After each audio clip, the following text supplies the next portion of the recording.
Bismillah, alhamdulillahi ala ihsanih wa syukru lahu ala taufiqihi wa amtinanih. Wa ashhadu an la ilaha illallah wahdahu la syarika lah ta'ziman li sya'nih. Wa ashhadu anna Muhammadan abduhu wa rasuluhu da'i ila ridwanih. Allahumma salli wa sallim wa barik alaihi wa ala alihi wa sahbihi ajma'in. Amma ba'du, ikhwah sekalian yang dirahmati oleh Allah. Sekarang kita akan bahas tentang 20 sebab dikatakannya syahid seseorang. Mungkin yang kita tahu kan yang namanya syahid itu orang yang mati di medan peperangan aja, ya, pas lagi perang doang. Tapi ternyata enggak, ada setidaknya 20.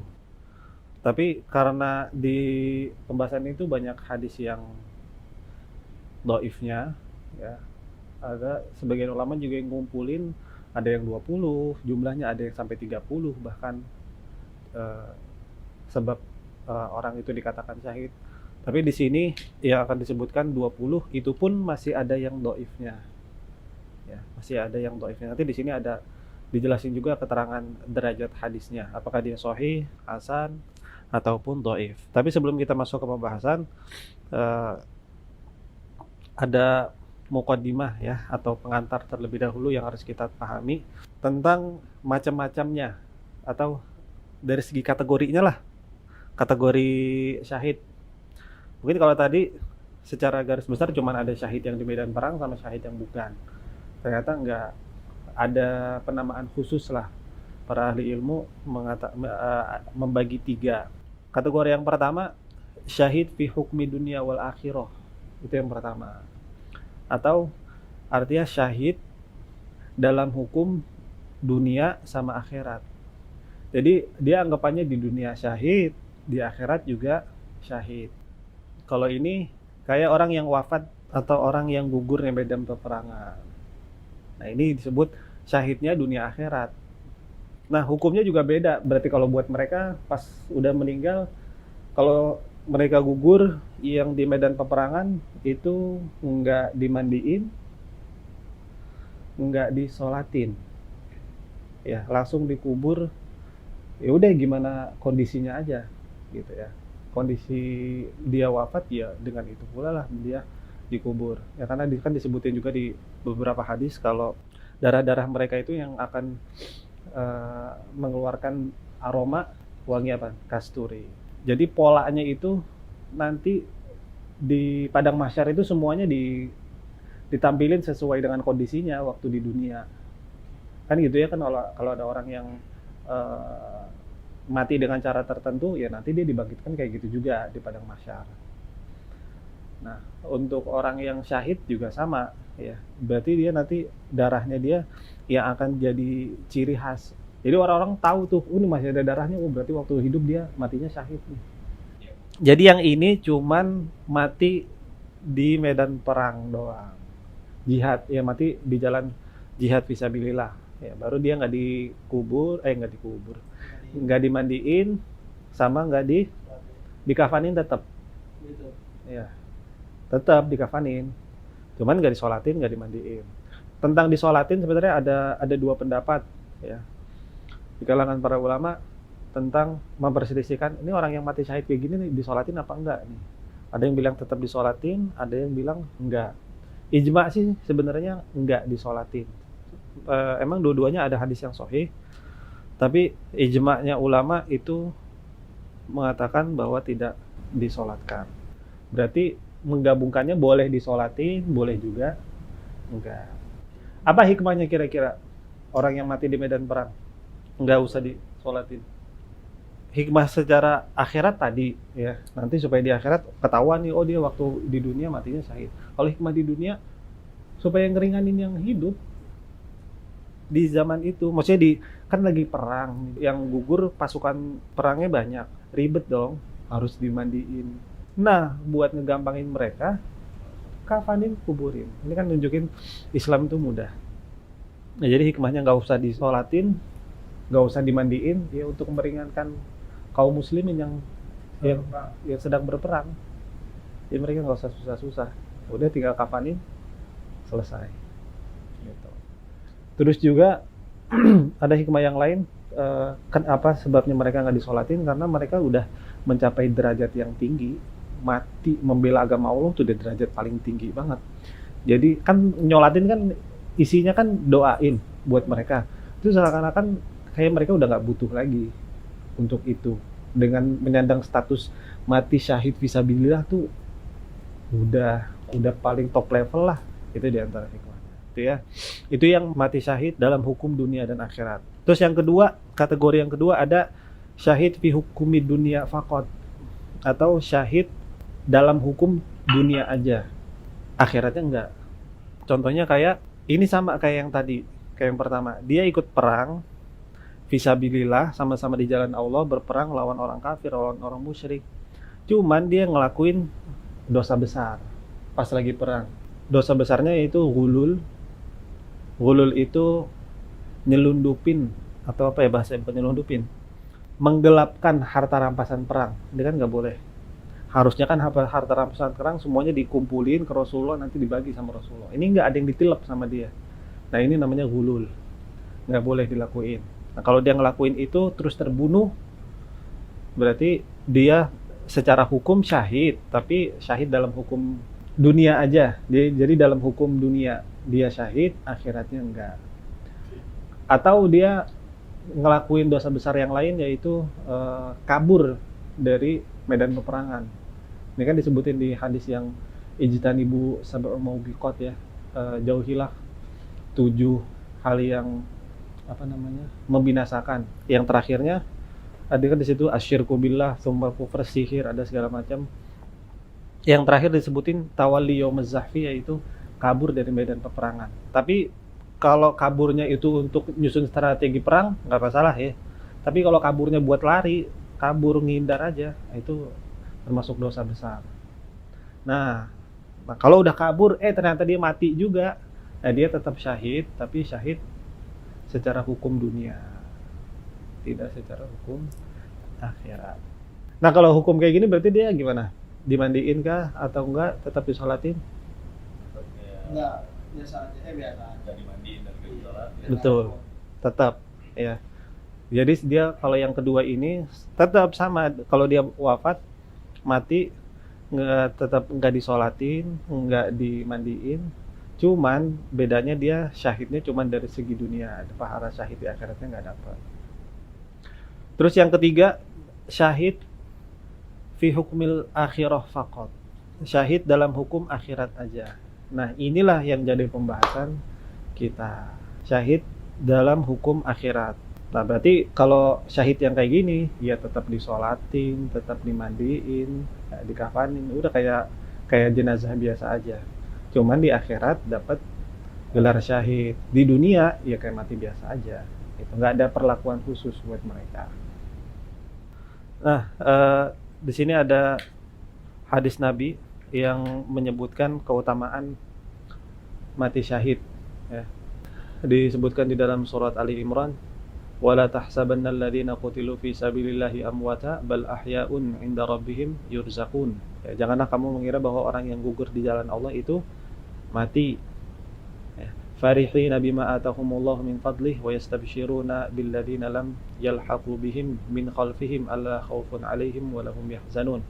Mereka dalam keadaan gembira disebabkan karunia Allah yang diberikan kepada mereka, dan mereka bergembira terhadap orang yang masih tinggal di belakang yang belum menyusul mereka, dan seterusnya.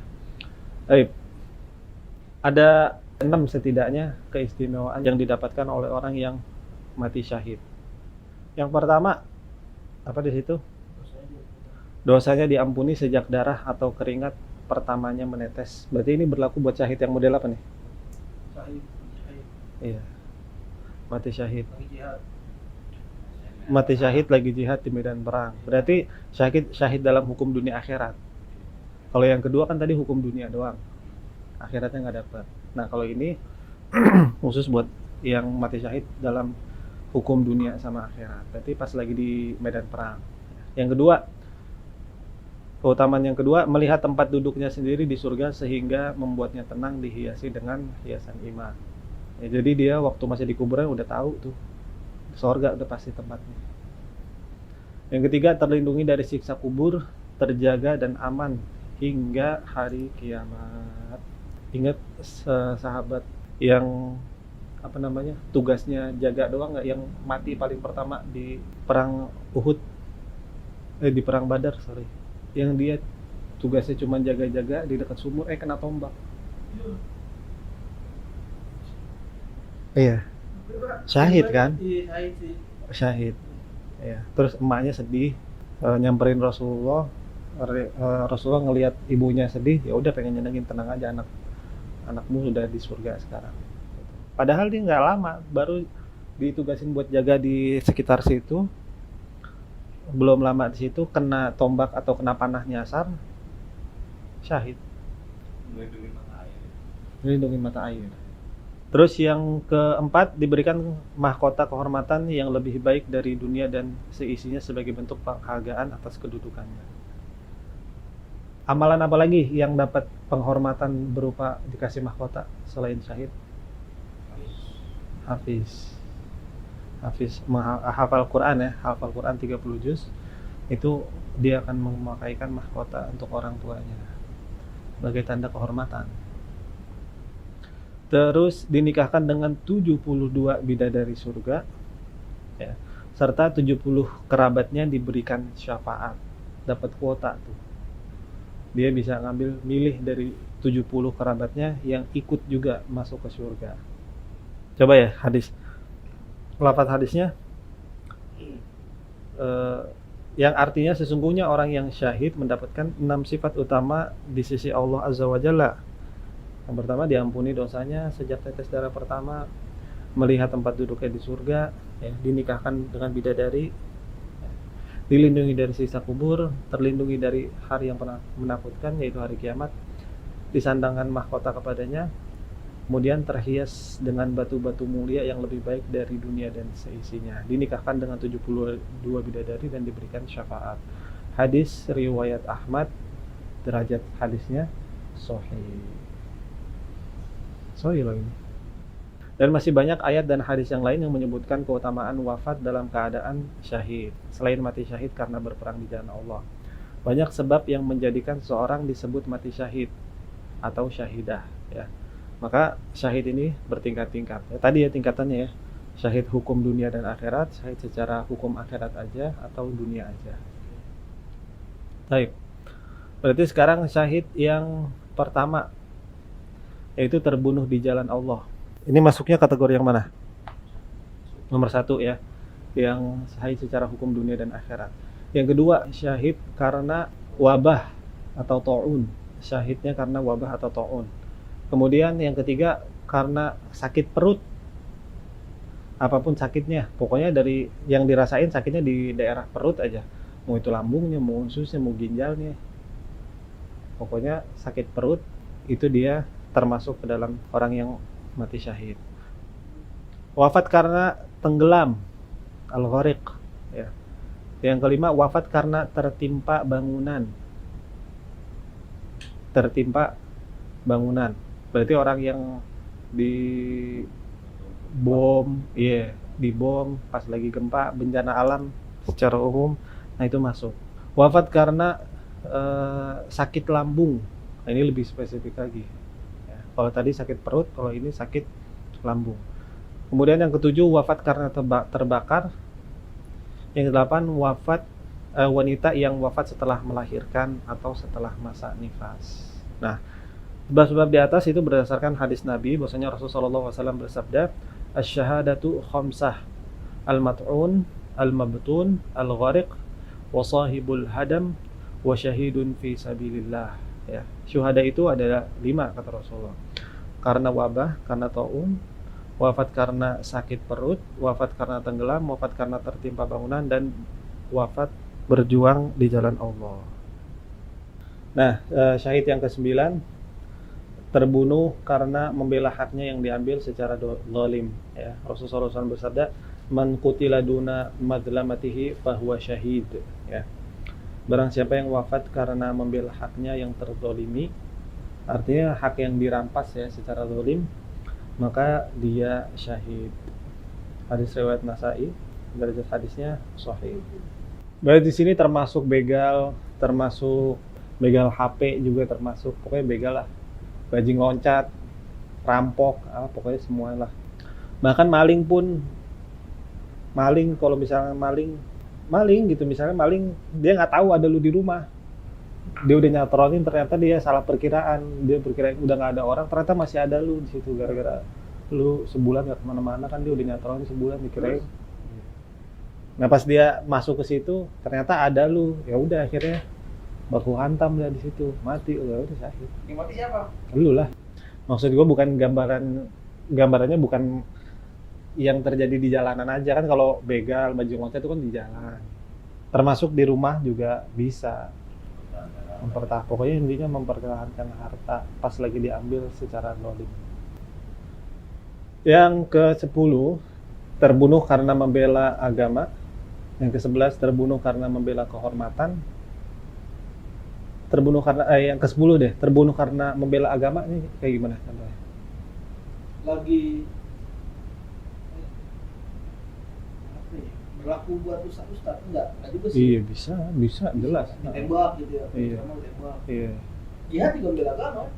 Jihad. Jadwalnya Iya.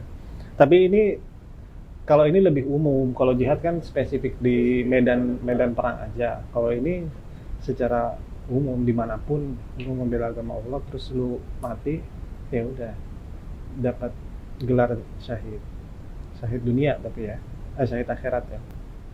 Membela yang ke-10 terbunuh karena membela agama, yang ke-11 terbunuh karena membela kehormatan, yang ke-12 terbunuh karena membela jiwanya.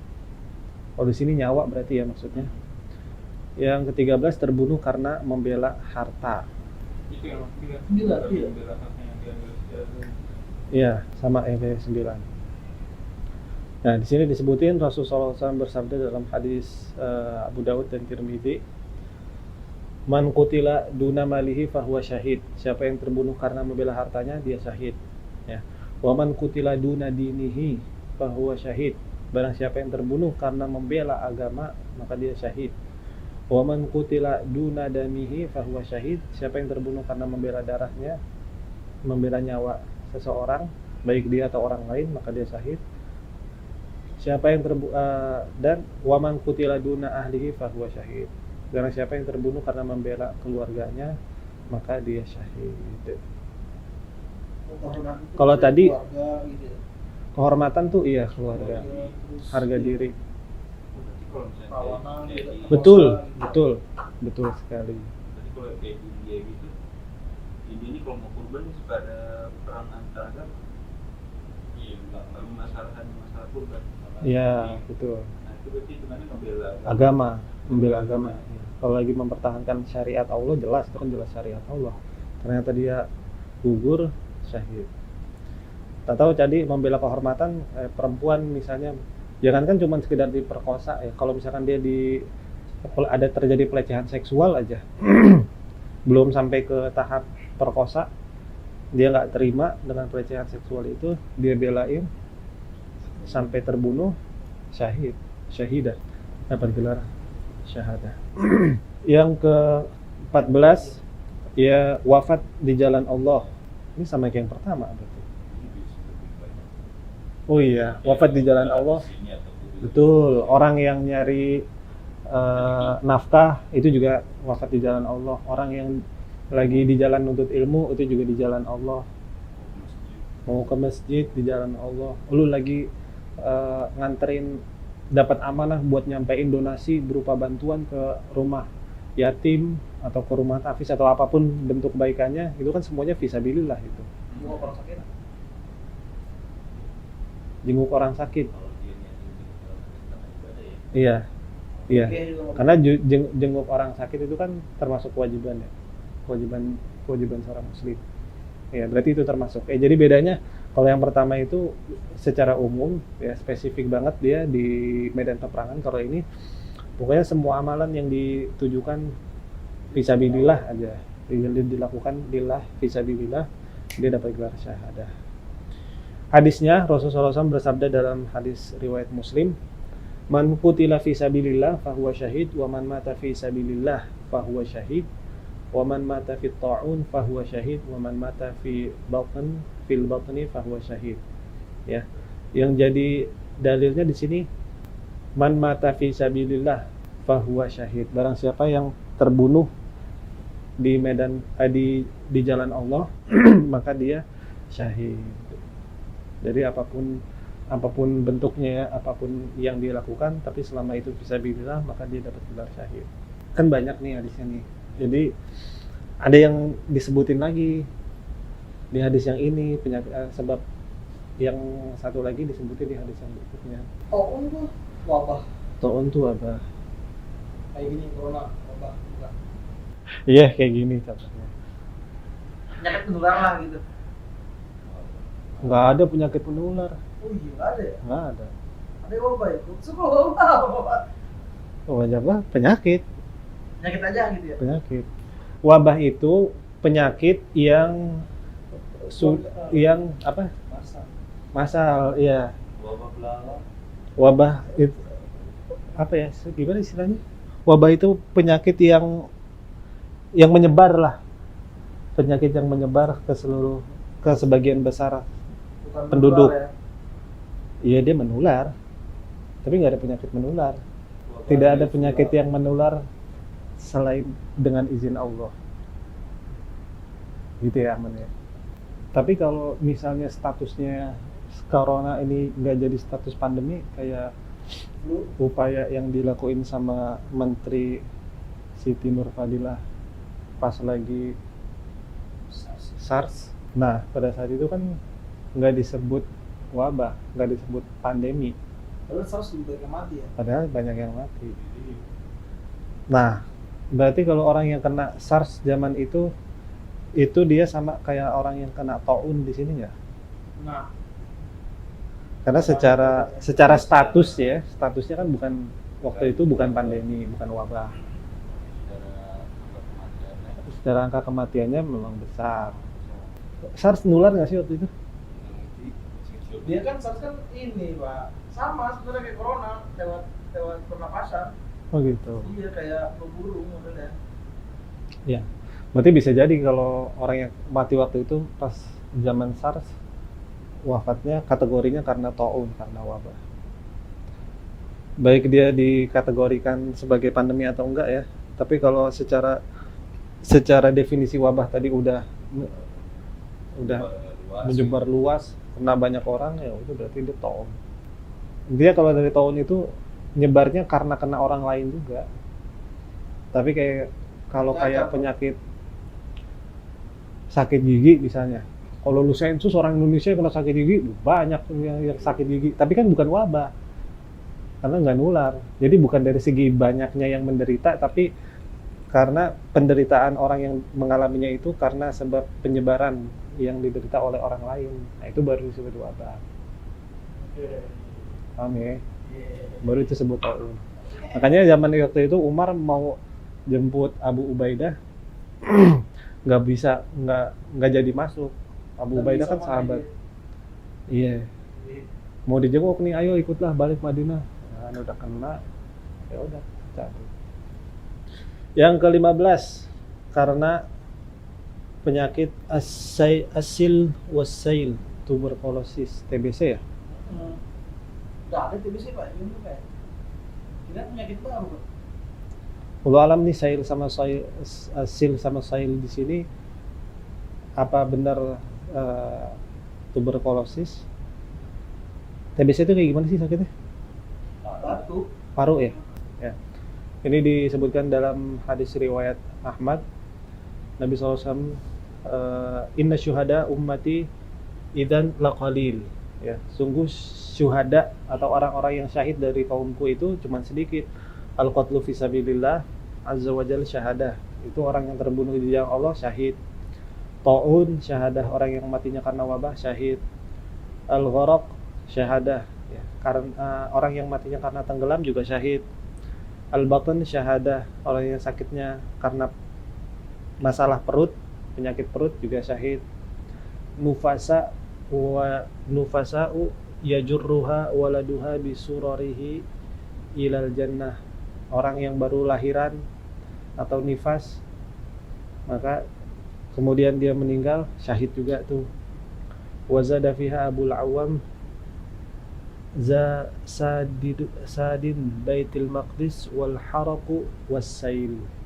Yang kemudian ditambahkan oleh Abul Awam, yang keenam wafat karena terbakar sama wafat karena penyakit sail, yaitu TBC.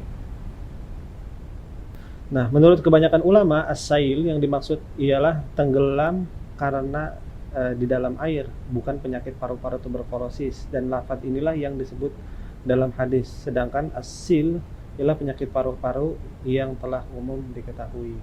Oh, jadi di sini ada perbedaan redaksi antara sil sama sail. Kalau sail itu maknanya sama kayak ghorik, berarti orang yang tenggelam. Terus misalnya sama ya Bang? Iya. Atau tapi kalau lafaz hadisnya itu sil, berarti itu penyakit paru-paru. Jadi bisa paru-paru dia tenggelam. Tapi di sini yang jadi poinnya TBC-nya, bukan Penyakit tenggelam. umumnya. Iya. Sebab yang ke-16 yaitu wafat dalam keadaan terasingkan. Nabi SAW bersabda dalam hadis Ibnu Majah, mautu ghurbati syahadah. Atau di hadis yang lain, man mata ghurbah fahuwa syahid. Ya. Orang yang matinya dalam perasingan, maka dia mati dalam keadaan syahid. Apa di sini maksudnya mati dalam terasingkan atau keterasingan? Penjara. Pokoknya di sini artinya tuh kalau lu mati tapi bukan di kampung halaman, lu jadi orang yang asing di tempat itu, pendatang. Ya kayak lu lagi dinas, hijrah, atau lu nikah sama orang Azerbaijan misalnya, lu langsung pindah ke sana, lu kan orang asing di sana, nggak taunya lu mati di sana. Nah itu yang dimaksud di hadis di sini. Asing di situ dari segi tempat di mana lu meninggal, ya, bukan tempat yang familiar, ya, bukan tempat lu kecil, bukan tempat lu dilahirkan, tempat yang asing buat lu. Itu maknanya di sini. Tapi di sini derajat hadisnya dhaif. Di sini derajat hadisnya dhaif. Mungkin lagi safar gitu. Betul. Bukan pas lagi safarnya, Tempat safarnya. di tempat dia safar. Misal pas lagi udah sampai di tempat tujuannya, atau bisa jadi pas lagi singgah juga bisa ya. Bisa jadi. Nah, tapi di sini hadisnya dhaif. Hadisnya sebenarnya banyak, tapi kebanyakan hadisnya riwayat-riwayatnya hadis mungkar. Ada beberapa hadis yang pusat sanadnya itu ke perawi yang bernama Yahya bin Abdullah Al-Ma'arifi. Dia termasuk orang yang yarwi al-manakir, meriwayatkan hadis-hadis yang mungkar, makanya hadisnya nggak bisa dijadikan hujah, hadisnya nggak bisa dijadikan dalil. Tapi hadis ini bisa dipegang kalau matinya cuma di satu tempat aja, tempat tertentu. Tempat apa itu? Madinah, entah enggak. Madinah, ya. Karena yang ada redaksi khususnya Madinah. Lu dari sini datang umroh, singgah dulu di Madinah, mati di situ baru. Dan itu pun tidak dikatakan gelar syahid, tapi ada keutamaannya, tapi nggak dikatakan syahid. Di dalam hadis disebutkan, man istata'a minkum ayyamuta bil Madinah fa inni asyfa'u liman mata biha. Barang siapa yang bisa mati meninggal di Madinah, maka aku akan berikan syafaat buat mereka. Ini motivasi supaya dari Rasul supaya kita matinya di Madinah. Nah, tapi hadis ini bukan berarti pas lu lagi di Madinah, oh mumpung gua lagi Madinah nih, mati ah. Ya. Jangan dong. Jangan. Arti hadis ini motivasi supaya kita tinggal lama di Madinah sampai ajal menjemput. Itu makna. Ya, pokoknya lu selama yang lu bisa di Madinah sampai ajal menjemput. Itu makna dari hadis Nabi. Karena dapat syafaat dari Nabi. Wafat di kota Madinah mendapatkan syafaat dari Nabi. Hah? Nah, mungkin yang dimaksud Madinah di sini tanah haramnya ya. Karena ada perbatasan. Ya, kalau sekarang di luar tanah haram juga masih masuk kota Madinah. Bahkan ada namanya Yanbu, itu jaraknya 200 kilo dari Madinah. Masuknya Kabupaten Madinah. Tapi bukan Madinah yang itu yang dimaksudin sama Nabi di hadis. Karena itu udah Madinah zaman sekarang. Ya, tapi di situ artinya motivasi untuk sebisa mungkin tinggal lama di kota Madinah. Itu yang ada di hadis. Ya, itu pun bukan syahid, tapi dapat syafaat dari Rasulullah. Yang ke-17, wafat saat menjaga negeri karena Allah Azza wa Jalla. Inilah yang disebut dengan ribat. Ya, ribat itu dari kata robtul khail, itu mengikat kuda. Nah, ini orang-orang yang jaga di perbatasan. Orang-orang yang jaga di perbatasan. Lagi perang, terus terjadi kan banyak wilayah-wilayah yang harus dijaga tuh. Kalau enggak gampang banget musuh masuk. Nah, orang-orang yang berjaga inilah yang dimaksud dengan orang murabit istilahnya, orang-orang yang berjaga. Kalau ini Pak, kalau kayak sekarang gitu nggak perang tapi banyak yang jagain. Nah, di hadis yang lain ada penjelasan juga arti dari kata ribat.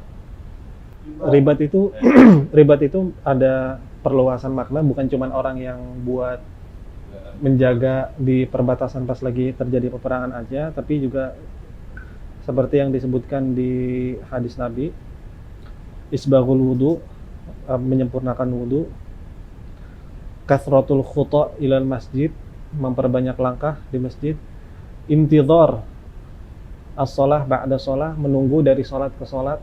Habis lu datang ke masjid, salat tahiyatul masjid atau salat qobliyah, terus masih ada jeda buat sholat wajibnya belum qomat. Nah, menunggunya itu antara jeda sholat tahiyatul masjid, sholat qobliyah sama sholat wajibnya, sholat fardunya, itu juga bisa disebut ribat.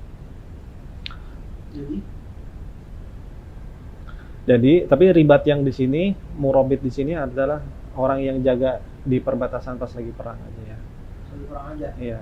Di dalam hadis Musannaf Abdul Razak disebutkan man mata murabitan mata syahidan wa wuqiya fatan al-qabr wa ghudiya wariha bi razqihi minal jannah wa jara alaihi amaluhu. Siapa yang wafat dalam keadaan menjaga negeri, maka dia syahid, dijaga dari fitnah kubur dan diberi makan dan kesejukan beserta rizkinya di surga, amalnya pun dijalankan. Ini hadisnya dhaif, tapi banyak hadis-hadis yang lain juga yang berbicara tentang pahala orang yang ribat itu, tapi hadisnya sahih. Hadisnya kuat. Jadi untuk orang yang ribat ini, meskipun pas lagi jaga, dia bukan dapat lagi tugas jaga ya. Kan jaga di pos ini. Ada sip-sipan dong. Ini bukan lagi sip gue lagi tidur. Nggak taunya kena bom. Padahal gue lagi tidur, itu termasuk ribat. Amin. Ya, berdirinya dia, pokoknya posisinya dia ada di pos perbatasan untuk menjagain wilayah kaum muslimin, itu udah termasuk ribat. Iya, apapun kondisi yang dilakukan selama bukan maksiat ya. Yang ke-18, wafat karena leher patah atau terjatuh karena untanya atau kudanya. Yang ke-19, wafat karena disengat binatang beracun seperti ular atau kalajengking. Yang ke-20, wafat di atas ranjangnya jika jujur mengharapkan mati syahid. Seperti yang disabdakan oleh Rasulullah SAW di dalam hadis riwayat Abu Dawud, man fasala fi sabilillahi famata au qutila fahuwa syahid. Barang siapa yang keluar di jalan Allah lalu dia mati dan terbunuh, maka dia syahid. Au waqasa farasahu, atau lehernya dipatahkan oleh kudanya atau untanya. Au ba'iruhu au ladaghathu hamah, atau dia disengat oleh binatang beracun. Au mata ala firashihi, atau dia wafat di atas ranjangnya dengan sebab apapun atas izin Allah, maka dia syahid dan mendapatkan surga. Abu Bakar syahid. Siapa? Panglima perang kaum muslimin, Khalid bin Walid, yang memenangkan bude nggak terhitung deh peperangan yang dipimpin dia, pasti menang terus. Tapi matinya di atas ranjang. Udah nggak mungkin diraguin ya kalau Khalid bin Walid niat dia mengharapkan syahid udah nggak diraguin lah. Dia tujuan perang aja biar mati. Tapi ternyata takdir Allah berkehendak lain. Tetapi ternyata ada hadis yang lain yang juga punya keutamaan. Kalaupun nggak di medan perang, kita di atas ranjang doang, tapi kita mengharapkan buat mati syahid, itu bisa dapat syahid. Bener-bener tapi emang bener Iya. berharap ya. Tapi syahidnya syahid di akhirat ya, bukan syahid dunia akhirat kayak itu. Tapi tetap dikatakan sebagai orang yang syahid. Kalau di sini kan disebutin lu lagi naik kuda atau naik onta, untanya dia ngadet, nggak taunya dia ngejengkang, kepala duluan yang jatuh. Bisa dikiasin nggak lu lagi naik motor tiba-tiba motor lu ngadet, nggak bisa dikontrol, tiba-tiba lu mati. Itu mati. Salah dikiaskan. Bisa sih harusnya. Enggak. Karena unta sama, Maksudnya kan kadang-kadang Kan hewan. iya, hewan kan kendaraan di sini. Kiasnya karena sama-sama kendaraan. Sepertinya kalau dikiaskan itu kiasnya sama-sama, ilahnya sama. Sebab dia yang tadi orang jatuh karena kuda atau onta, karena kan Keadaan berperang bukan. bukan. Apapun. Bukan. Kalau berperang kan udah jelas lah. Apapun nih. Apapun. Nah, kalau sebab yang karena dia mengharapkan syahid doang, padahal dia wafatnya di atas kasurnya, di atas ranjangnya, itu ada hadis yang khusus yang menjelaskan tentang hal itu, yaitu hadis yang diriwayatkan oleh Imam Muslim. Rasul bersabda, "Man sa'alallah asy-syahadah bisidqin."